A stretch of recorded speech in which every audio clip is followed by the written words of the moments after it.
वसुदेव सुतं देवं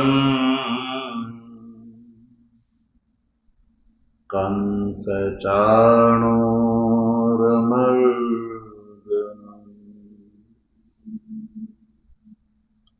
देवकी परमानन्दम्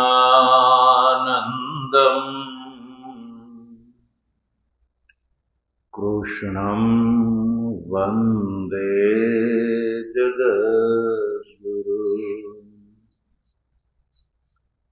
मूकं करोति वाचालम्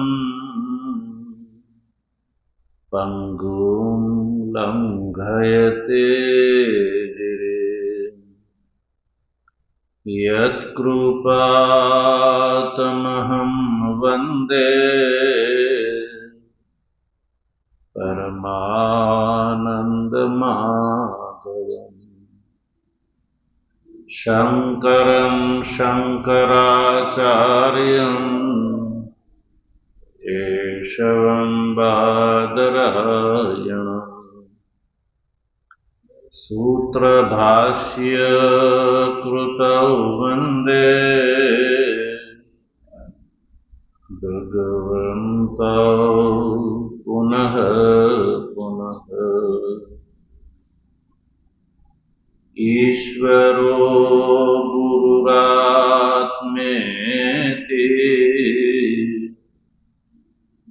मूर्तिभेद विभागिने व्योमवद्व्याप्तदेहाय दक्षिणामूर्तये नमः। ओम शांति शांति शांति।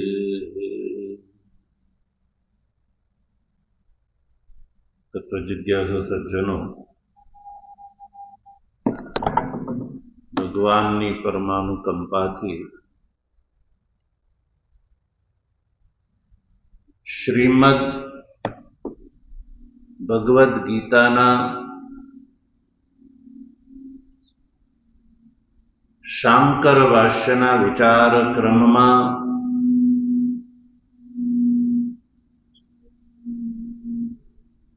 प्रारंभिक उपोद्घात भाष्यમાં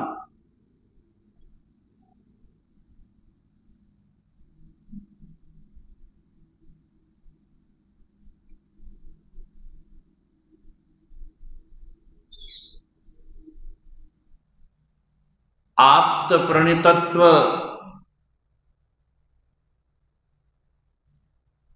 सिद्ध करवा माटे भगवान भाष्यकार उपोद्घात भाष्यમાં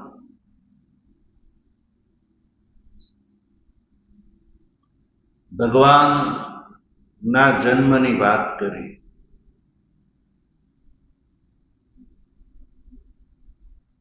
અને આ શ્રીમદ ભગવદ ગીતાનો ઉપદેશ ભગવાન શ્રી કૃષ્ણએ અર્જુનને કહ્યો.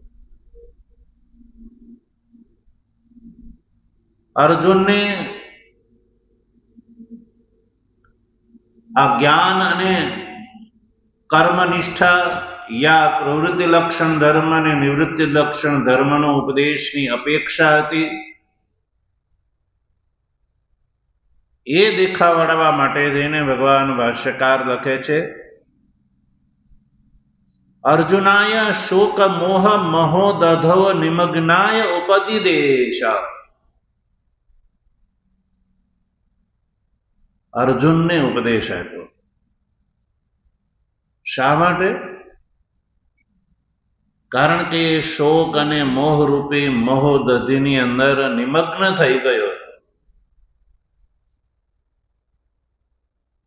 એટલે આ ઉપદેશ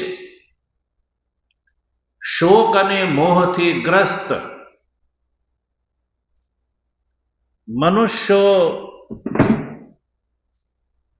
ને માટે આ ઉપદેશ છે.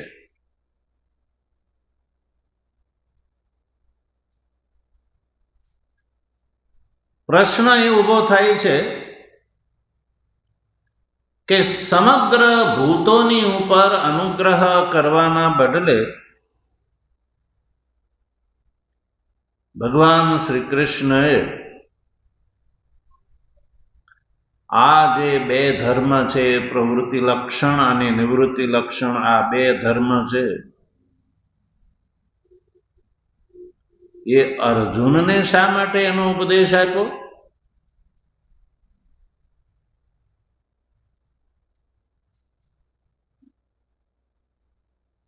તો આ પ્રશ્નને ધ્યાનમાં રાખીને ભગવાન ભાષ્યકાર આગળ લખે છે, ગુણાધિકૈ ગૃહીત અનુષ્ઠીયમાનશ્ચ ધર્મ પ્રચયમ ગમિષ્યતિ ઇતિ.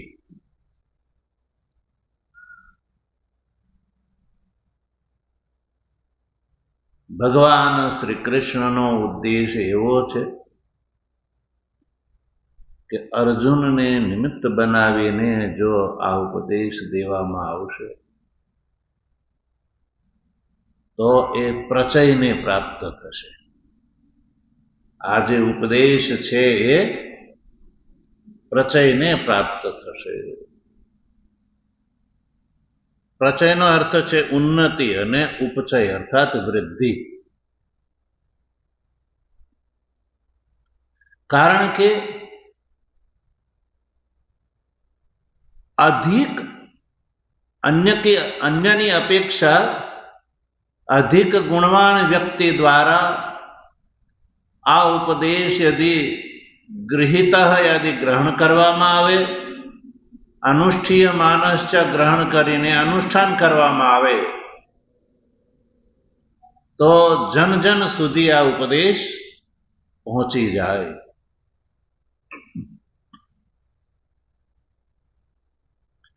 એટલે ભગવાન શ્રી કૃષ્ણએ આવું સમજીને આ બે ધર્મનો ઉપદેશ અર્જુનને આપ્યો.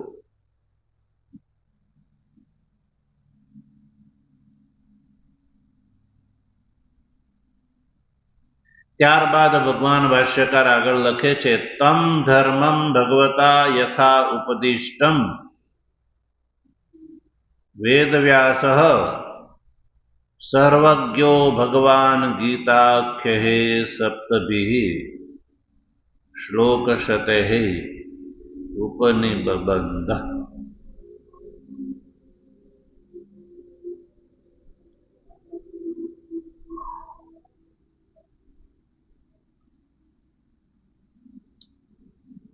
સજ્જનો, આપણે ત્યાં ભારત વર્ષની અંદર બૌદ્ધનો અવતાર થયો. બૌદ્ધ, જેને સુગત પણ કહેવામાં આવે છે અને તથાગત પણ કહેવામાં આવે. એટલે એણે પણ બૌદ્ધ ધર્મનો પ્રચાર કર્યો છે.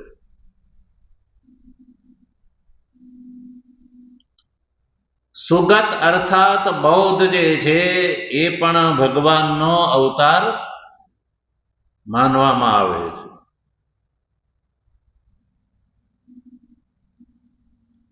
ભગવાન શ્રી કૃષ્ણ જે છે એ પણ ભગવાનનો અવતાર છે. બુદ્ધ પણ ભગવાનનો અવતાર છે.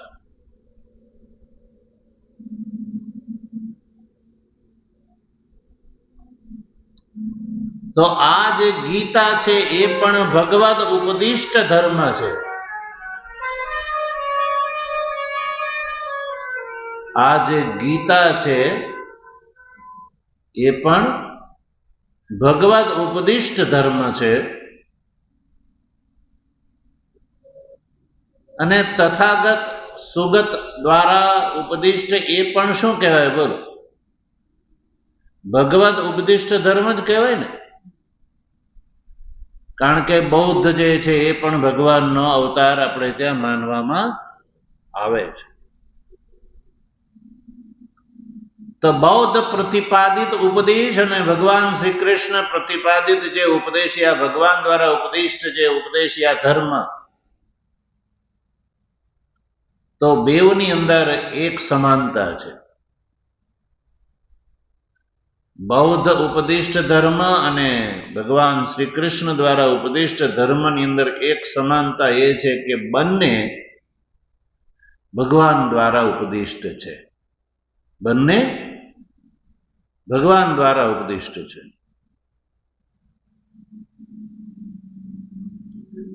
તો જેમ ભગવાન શ્રી કૃષ્ણ દ્વારા ઉપદિષ્ટ જે આ ગીતા છે એને પ્રામાણિક માનવામાં આવે છે, તો પછી બૌદ્ધ જે છે એ પણ ભગવાનનો અવતાર છે, એટલે એના દ્વારા ઉપદિષ્ટ ધર્મ છે એ પણ પ્રામાણિક માનવામાં આવે કે ન આવે? બોલો. કારણ કે બંને ભગવત દ્વારા, ભગવાન દ્વારા ઉપદિષ્ટ છે, બેઉ ભગવાન.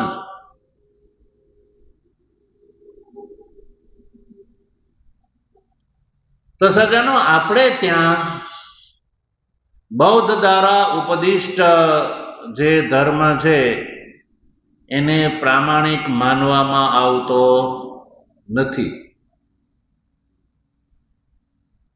બૌદ્ધ દ્વારા ઉપદિષ્ટ ધર્મને પ્રામાણિક માનવામાં આવતો, ભગવાન શંકરાચાર્ય એનું ખંડન કર્યું છે. એ અવૈદિક ધર્મ છે. તો ભગવાન દ્વારા ઉપદિષ્ટ હોવા છતાં, ભલે ભગવાનનો અવતાર માનવામાં આવતા હોવા છતાં પણ બૌદ્ધ ધર્મ જે છે એના દ્વારા ઉપદિષ્ટ ધર્મ જે છે એને પ્રામાણિક માનવામાં આવતો નથી. તો એમ ભગવદ ઉપદિષ્ટત્વ તો બેઉમાં સમાન છે. તો ભગવાન શ્રી કૃષ્ણ દ્વારા ઉપદિષ્ટ ધર્મ જે છે એની અંદર પણ પ્રામાણ્ય નહીં આવે, એ પણ પ્રામાણિક નહીં ગણાય. આવો કોઈ પ્રશ્ન કરી શકે? ભગવદ ઉપદિષ્ટ ધર્મ ન પ્રામાણિક ઉપાદેયતામ ઉપગચ્છે. ભગવાન શ્રી કૃષ્ણ દ્વારા ઉપદિષ્ટ ધર્મ જે છે એની અંદર પણ પ્રામાણ્ય ને પ્રાપ્ત નહીં થઈ શકે. જેમ બૌદ્ધનો જે છે ઉપદિષ્ટ ધર્મ જે છે એને પ્રામાણિક માનવામાં નથી આવતો, તો આ ઉપદેશ છે એ પણ ભગવાન દ્વારા જ ઉપદિષ્ટ હોવા છતાં પણ પ્રામાણિકતાને પ્રાપ્ત નહીં થઈ શકે. કારણ કે ભગવત ઉપદિષ્ટત્વ બેઉમાં સમાન. આવો કોઈ પ્રશ્ન આગળ ન ઉઠાવે, અને આવો પ્રશ્ન ઉઠાવીને ગીતાને અનુપાદેય ન કહે, એટલે ભગવાન ભાષ્યકાર આગળ લખે છે કે તમ ધર્મમ ભગવતા યથા ઉપદિષ્ટમ વેદવ્યાસ સર્વજ્ઞ ભગવાન ગીતાખ્ય સપ્તભી શ્લોક શતઃ ઉપનિબંધ. જો ભગવાન શ્રી કૃષ્ણ દ્વારા આ જે ઉપદિષ્ટ ધર્મ છે ને એ વેદોક્ત છે, સ્વબુદ્ધિ પરિકલ્પિત નથી, વેદોક્ત છે. જ્યારે સુગત ધર્મ જે છે એ સુગત ઉપદિષ્ટ ધર્મ જે છે એ વેદોક્ત નથી.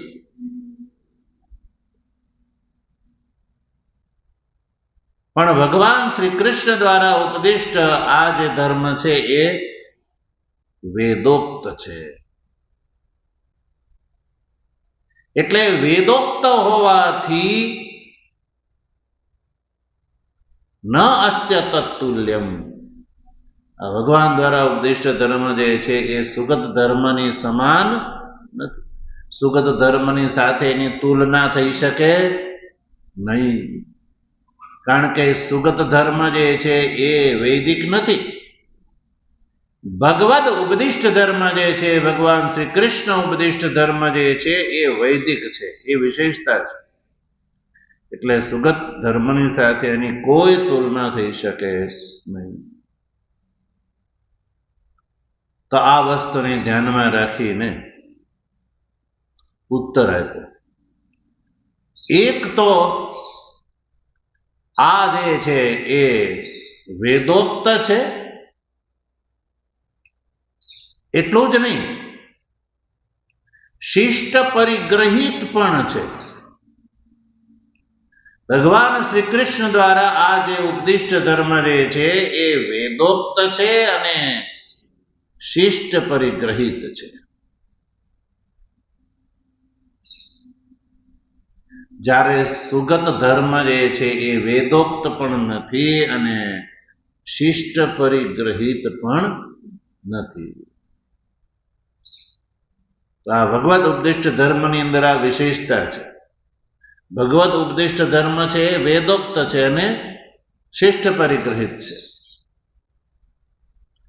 એટલે આ બે વિશેષતાના કારણે ભગવાન દ્વારા ઉપદિષ્ટ ધર્મ જે છે એ પ્રામાણિક છે, જ્યારે સુગત દ્વારા ઉપદિષ્ટ ધર્મ જે છે એની અંદર પ્રામાણ્ય નથી, કારણ કે વેદથી વિરુદ્ધ છે.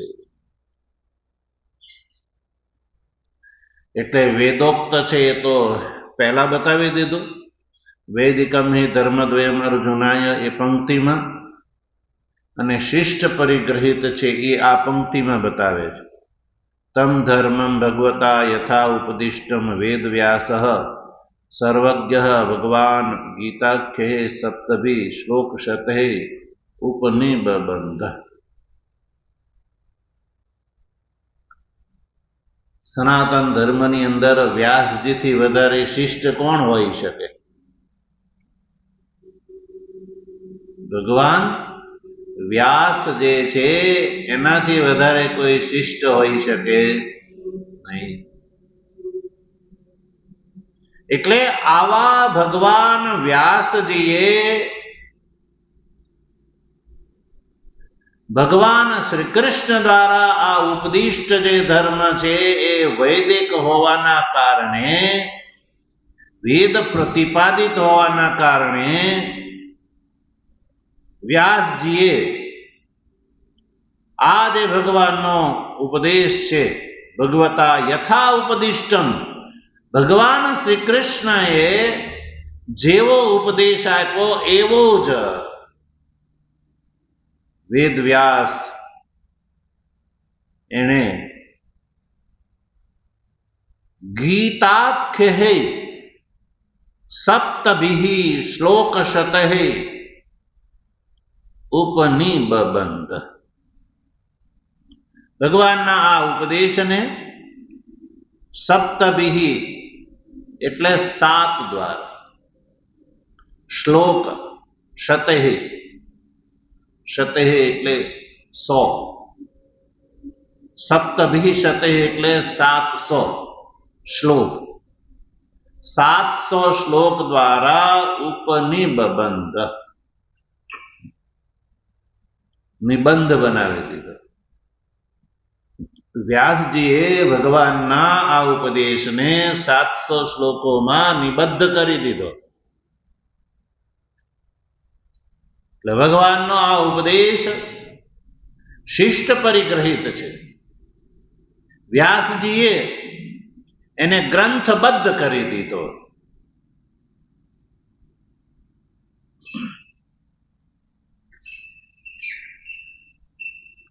તો પ્રશ્ન ઉભો થાય કે કેમ વ્યાસજીને અધર્મની અંદર ધર્મ બુદ્ધિ ન થઈ શકે? વ્યાસજીને પણ અધર્મની અંદર ધર્મ બુદ્ધિ થઈ શકે,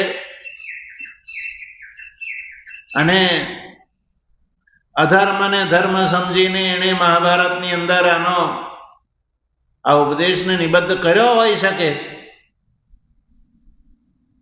તો કહ્યું કે નહીં. વ્યાસજીની અધર્મની અંદર ધર્મ બુદ્ધિ ન થઈ શકે, કારણ કે વેદ વ્યાસ સર્વજ્ઞ, એટલે ભાષ્યકારે એક વિશેષણ વાપર્યું, સર્વજ્ઞ. વેદ વ્યાસજી કેવા છે? સર્વજ્ઞ છે. તો જે સર્વજ્ઞ હોય એને અધર્મની અંદર ધર્મ બુદ્ધિ સંભવે નહીં. એટલે અધર્મની અંદર ધર્મ બુદ્ધિ વ્યાસજીને સંભવ નથી. સર્વજ્ઞ છે. સર્વજ્ઞ એને કહેવામાં આવે કે જે સર્વમ જાનાતિ તે સર્વજ્ઞ, જે સર્વને જાણે ને એને સર્વજ્ઞ કહેવામાં આવે છે. અને એટલું જ નહીં, સર્વજ્ઞ છે એટલું જ નહીં, એ ભગવાન પણ છે. શું છે? ભગવાન છે. કૃષ્ણ દ્વૈપાયનમ વિદ્ધિ વ્યાસમ નારાયણમ પ્રભુમ. આ જે વિષ્ણુ પુરાણનો આ જે શ્લોક છે એમાં સજ્જનોની અંદર સજ્જનો ઉપર ઉપકારક એવો ભગવાનનો અવતાર છે વ્યાસજી. એટલે ભગવાનના અવતાર હોવાથી વ્યાસજીની અંદર અન્યથા બુદ્ધિ સંભવ નથી. એટલે વ્યાસસ્ય ન અન્યથા બુદ્ધિ. વ્યાસજીને ધર્મની અંદર અધર્મની અંદર ધર્મ બુદ્ધિ થઈ શકે નહીં. એક તો સર્વજ્ઞ છે અને ભગવાન છે. ભગવાનનો અવતાર પણ છે. અને આપણે રોજ શ્લોક બોલીએ છીએ, શંકરમ શંકરાચાર્યમ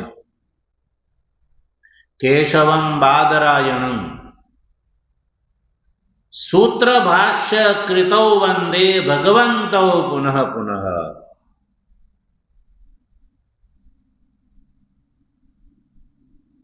કે શંકર એ જ શંકરાચાર્ય છે અને કેશવ એ જ બાદરાયણ છે.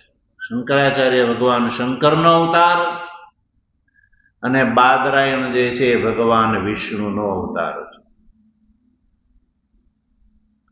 એક સૂત્રકાર છે અને એક ભાષ્યકાર છે. આ બેઉ ભગવાન છે. એટલે સર્વજ્ઞ અને ભગવાન એવા બે વિશેષણો નો પ્રયોગ ભગવાન ભાષ્યકારે વેદ વ્યાસજી માટે કર્યો છે. એટલે વેદ વ્યાસજીની અંદર અધર્મની અંદર ધર્મ બુદ્ધિ થાય એ સંભવ નથી. એટલે વેદ વ્યાસજી દ્વારા પરિગ્રહિત છે અને વેદ વ્યાસજી જે છે એ સનાતન ધર્મના સૌથી મહાન શિષ્ટ છે. એટલે શિષ્ટ વ્યાસજી દ્વારા આ ભગવાનનો ઉપદેશ પરિગ્રહિત છે. શિષ્ટ પરિગ્રહિત છે, વેદોક્ત છે. એટલે ભગવાન દ્વારા ઉપદિષ્ટ આ પ્રવૃત્તિ લક્ષણ ધર્મ અને નિવૃત્તિ લક્ષણ ધર્મ જે છે એ પૂર્ણપણે પ્રામાણિક છે. એ વાત સિદ્ધ થઈ ગઈ. પૂર્ણપણે પ્રામાણિક છે. પ્રામાણિક છે એટલે મનુષ્યએ આ ધર્મ જે છે એ આચરવા યોગ્ય છે, આદરવા યોગ્ય છે, અનુષ્ઠાન કરવા યોગ્ય છે, જેથી મનુષ્ય જે છે એ પોતાનું આત્મકલ્યાણ કરી શકે. એટલે વ્યાસજીએ આ ઉપદેશને 700 શ્લોકોથી નિબદ્ધ કર્યો. એટલે આ ભગવદ્ ગીતાના 700 શ્લોકો છે. કેટલા છે? 700 શ્લોકો છે.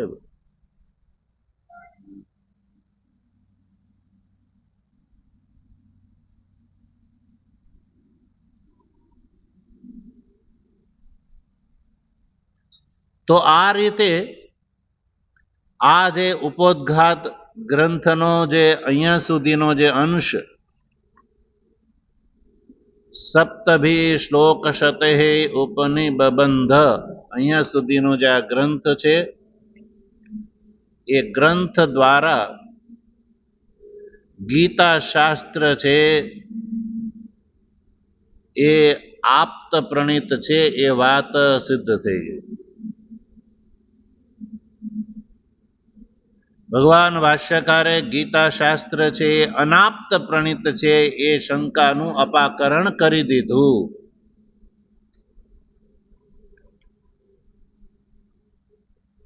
એટલે આપણે એ પંક્તિ જે છે એને પ્રારંભથી અહીંયા સુધીનો પાઠ કરી લઈએ.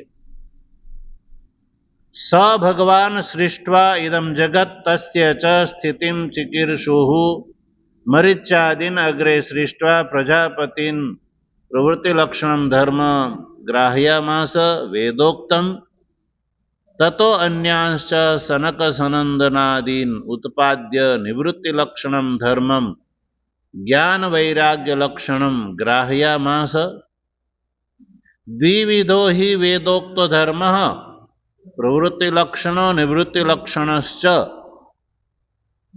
તત્ર જગતઃ સ્થિતિકારણમ પ્રાણીનામ સાક્ષાદ અભ્યુદય નિઃશ્રેયસ હેતુઃ યહ સ ધર્મઃ બ્રાહ્મણાદેઃ વર્ણિભિઃ આશ્રમિભિશ્ચ શ્રેયોર્થિભિઃ અનુષ્ઠીયમાનઃ દીર્ઘેણ કાલેન અનુષ્ઠાત્રીણામ કામ ઉદ્ભવાદ હિયમાન વિવેક વિજ્ઞાન હેતુકેન અધર્મેણ અભિભૂયમાને ધર્મે પ્રવર્ધમાને ચ અધર્મે જગતઃ સ્થિતિમ પરિપાલયીષુઃ સ આદિકર્તા નારાયણાખ્યઃ વિષ્ણુઃ ભૌમસ્ય બ્રહ્મણઃ બ્રાહ્મણત્વસ્ય રક્ષણાર્થં દેવક્યામ વસુદેવાદંશેન કિલ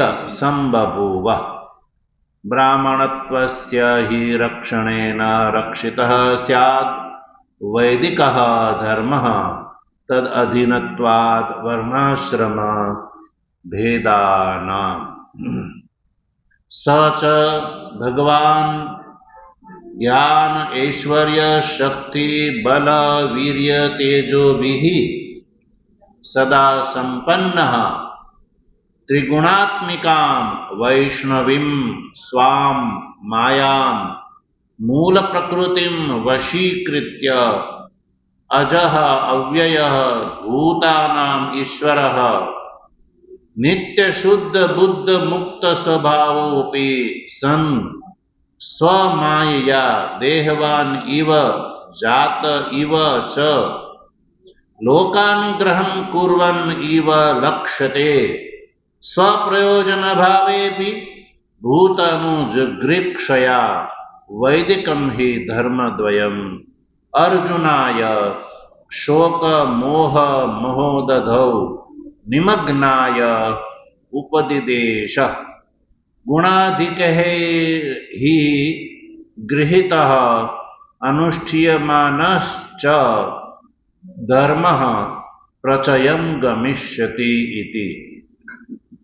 તમ ધર્મં ભગવતા યથા ઉપદિષ્ટં વેદવ્યાસઃ સર્વજ્ઞઃ ભગવાન ગીતાખ્યૈઃ સપ્તભિઃ શ્લોકશતૈઃ ઉપનિબંધઃ.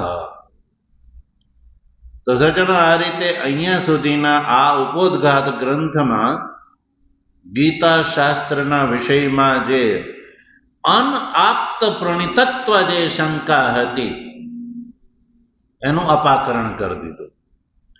અનઆપ્ત પ્રણિત એટલે આપ્ત પ્રણિતત્વનો અભાવ, એટલે કોઈ એર ગેર વ્યક્તિ દ્વારા રચિત છે આ ગીતા શાસ્ત્ર એવી શંકા. એટલે આ ગીતા શાસ્ત્ર એ અનઆપ્ત પ્રણિત નથી, પણ પરમ આપ્ત ભગવાન શ્રી કૃષ્ણ દ્વારા પ્રણિત છે. અને એટલે એ વ્યાખ્યેય છે, એટલે જ વ્યાખ્યેય છે.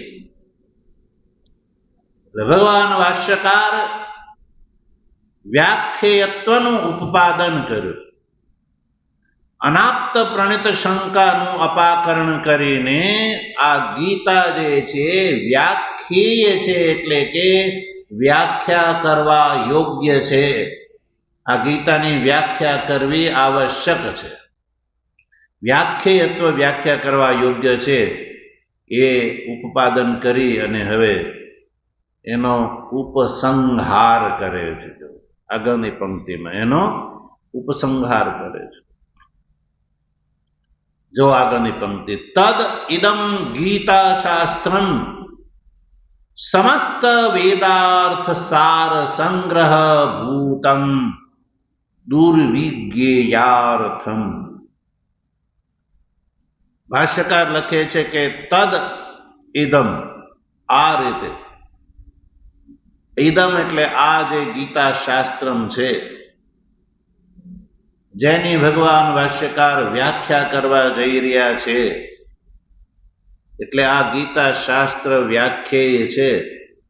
એટલે વ્યાખ્યાના સ્વરૂપમાં ભગવાન ભાષ્યકાર લખે છે કે આ ગીતા શાસ્ત્ર છે એ સમસ્ત વેદાર્થ સાર સંગ્રહ ભૂતમ. સમસ્ત વેદોનો જે અર્થ છે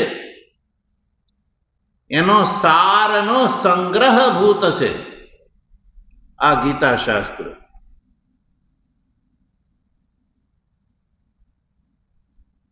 એટલે આ જે ગીતા જે છે એ ભગવાન શ્રી કૃષ્ણની પોતાની ઉપજ નથી, પણ શું છે? વેદોક્ત છે. સમસ્ત વેદોનો જે અર્થ, સમસ્ત વેદોનો જે અર્થ, એ અર્થનો સાર સંગ્રહ છે. વેદોના અર્થના સારનો આ ગીતા છે એ સંગ્રહ છે. સંગ્રહ એટલે ભંડાર છે. જેનો સાર છે, સારનો સંગ્રહ. શેના સારનો સંગ્રહ? વેદના અર્થના સારનો સંગ્રહ. વેદનો જે અર્થ છે શું છે? બે ધર્મ. વેદનો અર્થ શું છે? પ્રવૃત્તિ લક્ષણ ધર્મ અને નિવૃત્તિ લક્ષણ ધર્મ. આ બે વેદાર્થ છે. હવે આ બે વેદાર્થ એટલે પ્રવૃત્તિ લક્ષણ ધર્મ અને નિવૃત્તિ લક્ષણ ધર્મ, એ બે વેદાર્થ થયા. એ વેદાર્થના સારનો આ સંગ્રહ છે ગીતા. એટલે સારનો સંગ્રહ હોવાથી આ ગીતાની અંદર આ બંને ધર્મનું પ્રતિપાદન છે. પ્રવૃત્તિ લક્ષણ ધર્મ અને નિવૃત્તિ લક્ષણ ધર્મ. જો સુગત દ્વારા ઉપદિષ્ટ ધર્મ જે છે ને એ પૌરુષેય વચઃ છે. પૌરુષેય વચન કહેવાય. અને પૌરુષેય વચનની અંદર મૂળ પ્રમાણ ન હોવાના કારણે એની અંદર અપ્રામાણ્ય આવી શકે. પૌરુષેય વચન એટલે કે પુરુષ બુદ્ધિ પરિકલ્પિત. પૌરુષેય વચન એટલે પુરુષ બુદ્ધિ પરિકલ્પિત, પોતાની બુદ્ધિથી પરિકલ્પિત. પરાપૂર્વથી કોઈ પરંપરા ન હોય, કોઈ પ્રમાણ ન હોય, પારંપરિક ન હોય, અને માત્ર મનુષ્ય બુદ્ધિ પરિકલ્પિત હોય તો એને પૌરુષેય વચન કહેવામાં આવે છે. અને એ પૌરુષેય વચનની અંદર કોઈ પૂર્વ મૂળ પ્રમાણ ન હોય તો એવા પૌરુષેય વચન એટલે મનુષ્ય બુદ્ધિ પરિકલ્પિત ધર્મ યાના ઉપદેશથી લોકોનું કોઈ કલ્યાણ થતું નથી. એટલે એ અપ્રામાણિક ગણાય છે. મૂળ પ્રમાણના અભાવમાં માત્ર ને માત્ર મનુષ્યની બુદ્ધિની જે ઉપજ હોય એની અંદર પ્રામાણ્ય હોતું નથી. એ અપ્રામાણિક ગણાય. એટલે આનાથી એક વાત એ પણ સિદ્ધ થાય છે સજ્જનો, કે જે ભગવાનનો અવતાર હોય નહીં ભગવાનના અવતારના કોઈ પણ લક્ષણ ઘટતા ન હોવા છતાં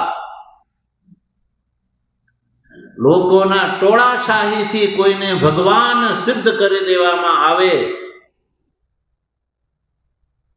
અને ભગવાન માનીને આવા ટોળા દ્વારા એની પૂજા અર્ચના કરવામાં આવે, જૂઠાણું ચલાવીને ભગવાન સિદ્ધ કરી દેવામાં આવે, તો આવા ભગવાન દ્વારા ઉપદિષ્ટ ધર્મની અંદર કઈ ટોળાશાહીથી પ્રામાણ્ય આવી જતું નથી.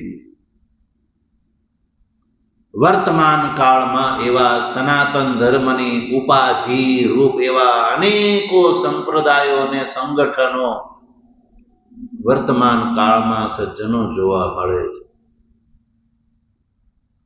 અને એ સંપ્રદાયોને સંગઠનોને ચલાવવા વાળાને ભગવાન ઘોષિત કરી દીધેલા છે અને એના અનુયાયીઓ પણ એવા અંધ હોય છે અને બધિર હોય છે.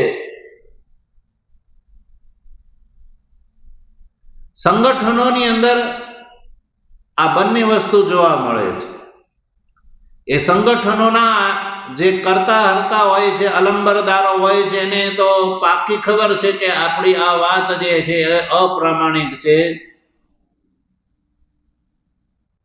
પારંપરિક નથી, એ જાણે છે. એટલે એ અનુયાયી વર્ગને અંધ અને બધિર બનાવી રાખે. અંધ એટલે બીજાનું જોઈ ન શકે, બધિર એટલે બીજાની વાત સાંભળે નહીં, કેવલ પોતાની જ સાંભળે. એટલે એના અલંબરદારો અનુયાયી વર્ગને શીખવાડે કે આ તો આપણા આ જે છે એ તો ભગવાન હતા, ભગવાનનો અવતાર હતા અને આપણા ભગવાન જેવા તો બીજા કોઈના ભગવાન છે જ નહીં, બધા કરતા આપણા ભગવાન મોટા છે, આવું શીખવાડે. એટલે એનો અનુયાયી વર્ગ તાળીઓ પાડે અને એ વાતને વધાવી લે. વર્તમાન કાળમાં આવા સંગઠનો છે એ સનાતન ધર્મની ઉપાધિ.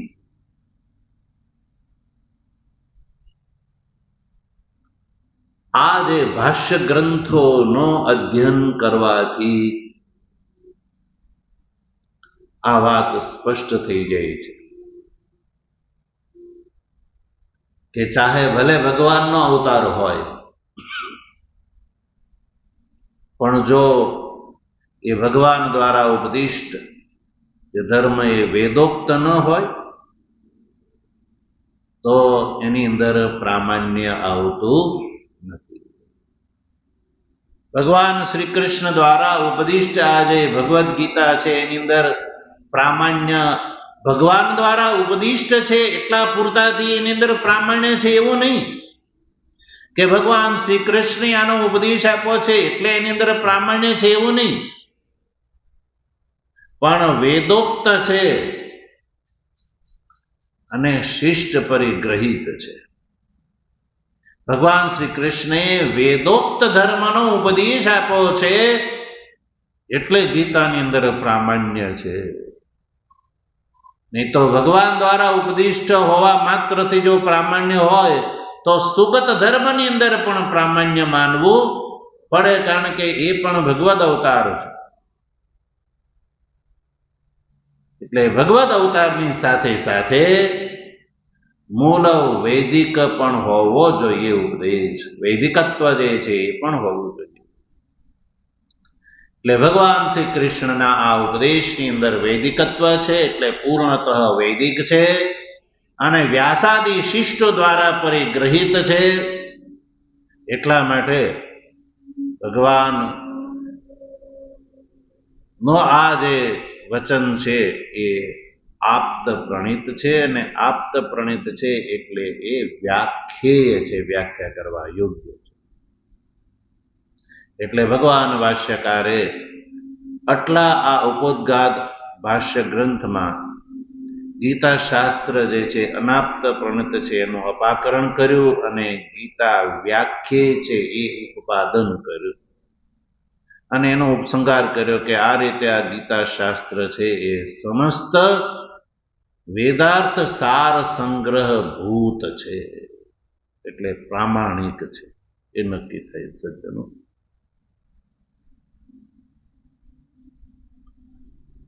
તો હવે પાછો પ્રશ્ન ઉભો થાય કે તો પછી તમારે વ્યાખ્યા કરવાની શું જરૂર છે?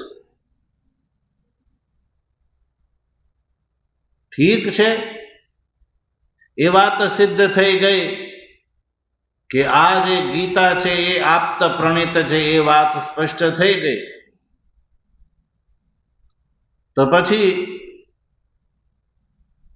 શાસ્ત્રના અક્ષરથી જ ગીતાના અર્થની પ્રતિપત્તિ જે છે એ સંભવ થઈ જશે. તો ભાષ્યકારને કહે કે તમે વ્યાખ્યા શા માટે કરો છો? વ્યાખ્યા કરવાની શું જરૂર છે?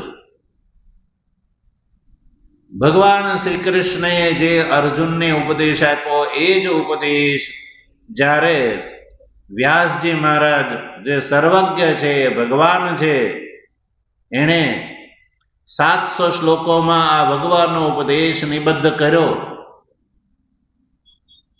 અને આ ગીતા રૂપી જે ચંદ્ર છે એ મહાભારત ની અંદર મહાભારતના અન્ય પર્વરૂપી નક્ષત્રની વચ્ચે ગીતા રૂપી જે છે ચંદ્ર શોભે છે. તો પછી જે વ્યાસજી દ્વારા રચિત આ જે 700 શ્લોકો છે એ શ્લોકો જે છે એનું પઠન કરીને લોકો કલ્યાણના ભાગીદાર થઈ જશે. શાસ્ત્રના અક્ષરથી જ ગીતાના અર્થની પ્રતિપત્તિ લોકોને થઈ જશે અને લોક આ ગીતા ધર્મનું પાલન કરીને કલ્યાણના ભાગીદાર થઈ જશે. તમારે વચ્ચે વ્યાખ્યા કરવાની શું જરૂર છે? તમારે આ ગીતાનું ભાષ્ય કરવાની શું જરૂર છે? આવો પ્રશ્ન થઈ શકે એ વાતને ધ્યાનમાં રાખીને ભાષ્યકાર આગળ લખે છે, દુર્વિજ્ઞેયાર્થમ. વ્યાખ્યાની આવશ્યકતા એટલા માટે છે કે આ ગીતા શાસ્ત્ર જે છે એ અક્ષરથી ગીતાના અર્થની પ્રતિપત્તિ સંભવ નથી. એટલે કોઈ ગીતાનો પાઠ કરી જાય તો પાઠ કરવા માત્રથી ગીતાના તાત્પર્યનો બોધ થઈ શકે એમ નથી. એટલે ગીતા શાસ્ત્ર છે એનો અર્થ છે ને એ દુર્વિજ્ઞેય છે. ગીતાનો જે અર્થ છે એ દુર્વિજ્ઞેય છે, એટલે સરળતાથી એના અર્થને જાણી શકાય એમ નથી. એટલા માટે વ્યાખ્યાનાર્હ છે, વ્યાખ્યાન કરવા યોગ્ય છે આ ગીતા. એટલે ભગવાન ભાષ્યકાર આ ગીતાનું ભાષ્ય કરી રહ્યા છે. ઓમ વસુદેવ સુતં દેવં કંસચાણૂરમર્દનમ દેવકી પરમાનંદમ કૃષ્ણં વંદે જગદ્ગુરુ. મૂકં કરોતિ વાચાલં પંગું લંઘયતે ગિરિં યત્કૃપાતમહં વંદે પરમાનંદમાધવં. શંકરં શંકરાચાર્યં કેશવં બાદરાયણં સૂત્રભાષ્ય કૃતૌ વંદે ભગવन्तૌ પુનઃ પુનઃ. ઈશ્વરો ગુરુરાત્મેતિ મૂર્તિભેદ વિભાગિને વ્યોમવદ્વ્યાપ્તદેહાય દક્ષિણામૂર્તયે નમઃ. ઓમ શાંતિ શાંતિ શાંતિ. સદ્ગુરુ